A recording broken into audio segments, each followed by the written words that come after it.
नमस्कार। आज मैं आप सबके समक्ष पुनः उपस्थित हूँ। आज हम बात करेंगे कि कोई भी इलेक्ट्रिकल कनेक्टिंग डिवाइस क्यों हीट होता है और कभी-कभी हीट होकर जलने का क्या कारण है। हम सब जानते हैं कि कोई भी फ्यूज़ छोटा हो या बड़ा फ्यूज़ या कटआउट मान लेते हैं, उसमें एक कनेक्टिंग वायर होता है जो कि जिसे हम फ्यूज़ वायर भी कहते हैं। कोई उसमें कॉपर वायर भी डालते हैं। हम फ्यूज़ वायर मान के चलते हैं। फ्यूज़ वायर की अपनी एक कैपेसिटी होती है। मान लेते हैं कि एक फ्यूज़ वायर की कैपेसिटी है 10 एम्पियर और आपके घर में भी यदि 10 एम्पियर से ज़्यादा करंट फ्लो होने लगा तो फ्यूज़ वायर कट हो जाएगा और आपका जो कनेक्शन है वो डिस्कनेक्ट हो जाएगा। लेकिन इस स्थिति में कभी भी कटआउट या फिर फ्यूज़ हीट नहीं होगा। हीट तब होगा जब उस कटआउट का लूज़ कनेक्शन होगा या फ्यूज़ का लूज़ कनेक्शन होगा। लूज़ कनेक्शन क्यों होता है, यह डिपेंड करता है कि इलेक्ट्रीशियन उसको फिक्स कैसे किया है।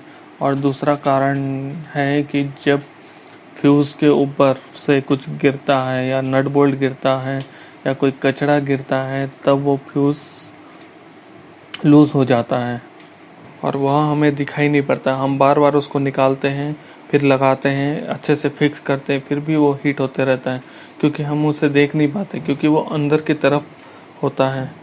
और लूज़ कनेक्शन होने से सप्लाई बराबर आपके घर तक पहुंच नहीं पाएगी, उस फ्यूज़ में ही हीट होते रहेगी और कभी कभी अगर आप नेग्लिजेंसी किए तो वह जल भी सकती है।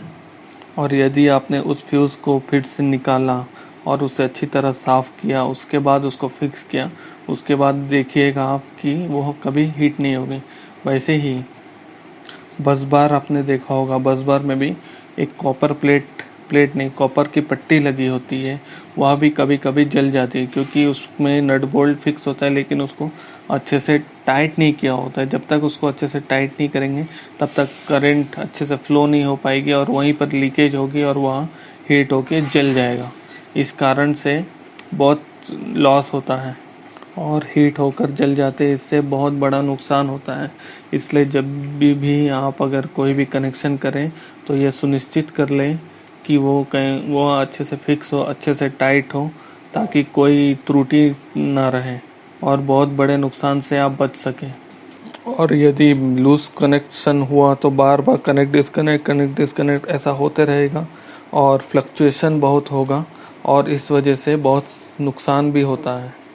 और यदि आप कटआउट को लगा रहे हैं कटआउट में हमेशा या फ्यूज़ में हमेशा फ्यूज़ वायर ही लगाएं ताकि ज़्यादा करंट फ्लो होने से वो पिघल के टूट जाए और आपके जो घर के जो डिवाइसेस हैं वो सेफ़ हो सके।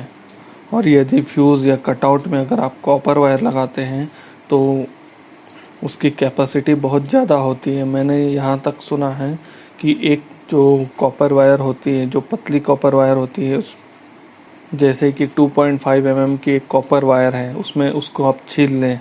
उसको छीलने से कम 10 से 15 या 20 उसमें कॉपर वायर, पतले पतले कॉपर वायर होते हैं, उसमें से अगर एक कॉपर वायर निकाल के आप फ्यूज़ में लगाएं तो भी वो बहुत ज़्यादा है।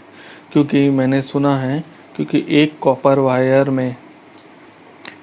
वायर में मिनिमम 5 एम्पियर करंट फ्लो होती है।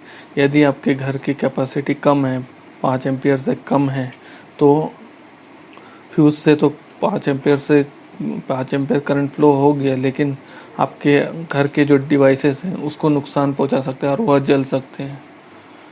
इस तरह फ्यूज़ लगाने से आपके घर के जो प्रोटेक्शन नहीं हो पाएगा। इसीलिए हमेशा फ्यूज़ वायर का ही प्रयोग करें जिससे आप सेफ रहें, आपके इलेक्ट्रिकल डिवाइसेस, जो घर में इलेक्ट्रिकल इक्विपमेंट है, सब सेफ रहें।